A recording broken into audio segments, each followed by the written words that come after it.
Hello, I'm Scott Wakefield, and for the comic analysis, I chose East of West Volume 1.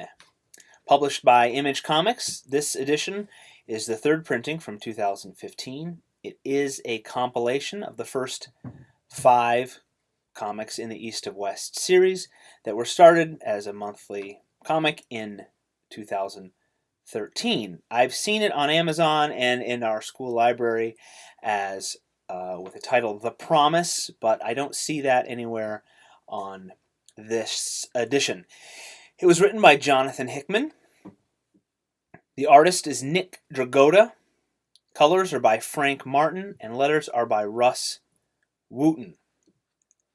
As far as length, it is 141 pages, and 112 of those are actual comic art, and then there are pages that introduce the individual comics with what I think is the comic cover art. There are also these pages here that are just text, but they do have to do with the story. So I'm giving sort of a rough estimate on act breaks because of those extra pages.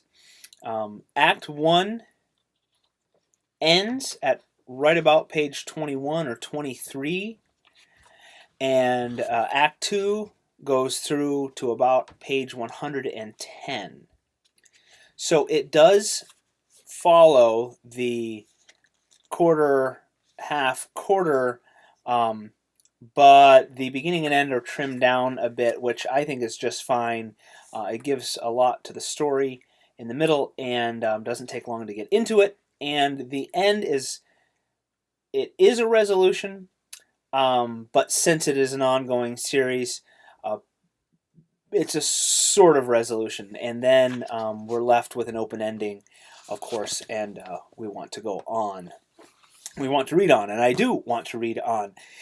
East of West is a dystopic sci-fi future with a cowboy western and steampunk style. The art is fantastic. I really enjoyed this. So it does have a fantastic story arc. Very solid. A great beginning with a little bit of a preamble, a little bit of an opening, a teaser of sorts to get us interested, and I'll talk about that a little more in a second.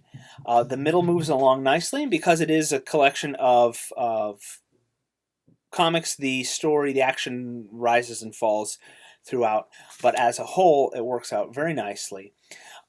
With rising action towards the middle, and then a big battle towards the end that ends at about the 110 page mark, and then a conclusion, and we learn a bit more about the characters in the end.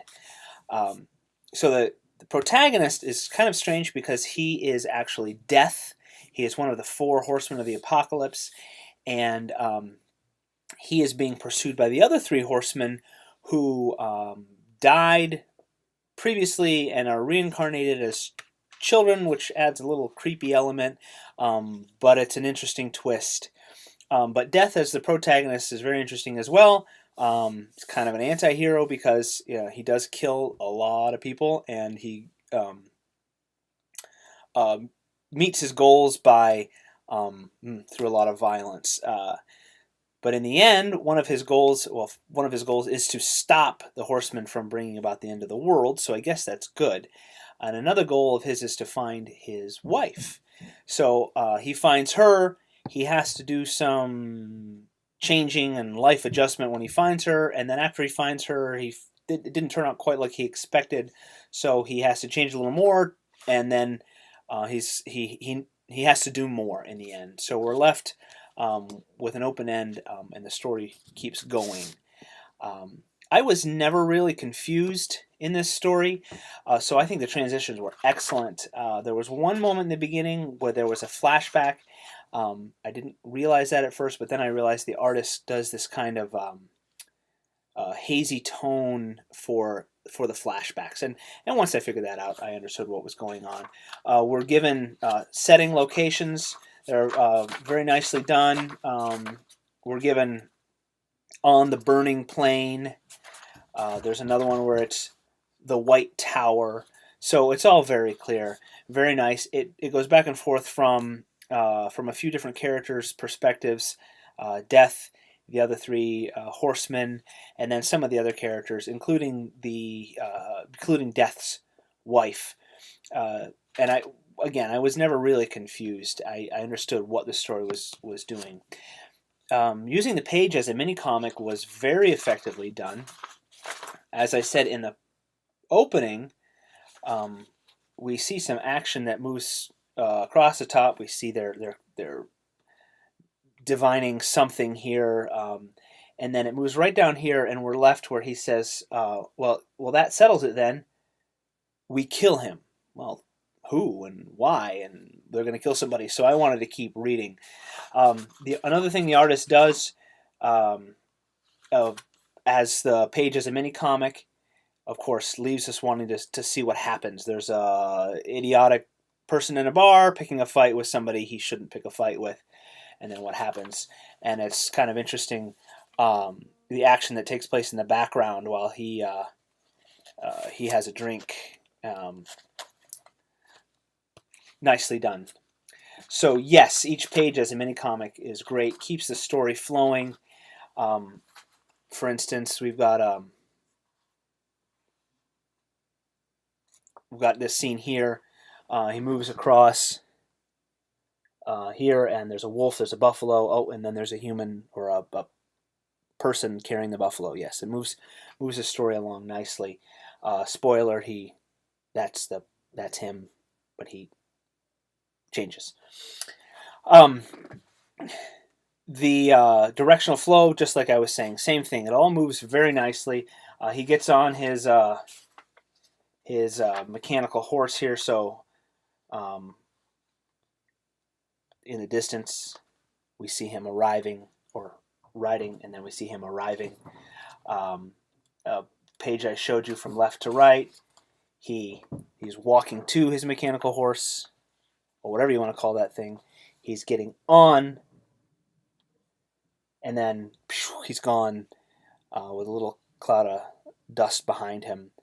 The whole story does that very well. The page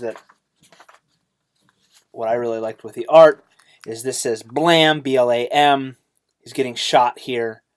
I really like that. There's another scene where he's blowing up a bridge, and the bridge, it says Thum or Chum or Boom across it, and it covers multiple frames and shows, there we go, and it's that same Thoom, the bridge is exploding there, and he uses that, I think it's the polyptych, where action crosses multiple frames, but the background doesn't change. So I really like that, and the whole story, the art is amazing, really pulled me through it.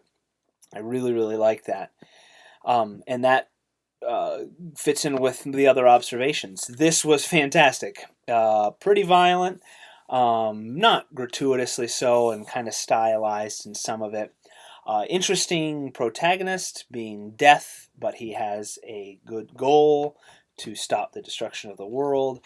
Interesting other characters. There's the obvious bad guys. There's kind of the neutral guy who's scheming. There is a love interest.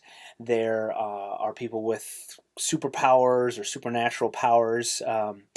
And it's a great mix of mysticism, Native American mysticism, the Chinese culture. It's a great twist on history, and it puts it all together really nicely. So I highly recommend this. And I think that's it. So thank you for your time.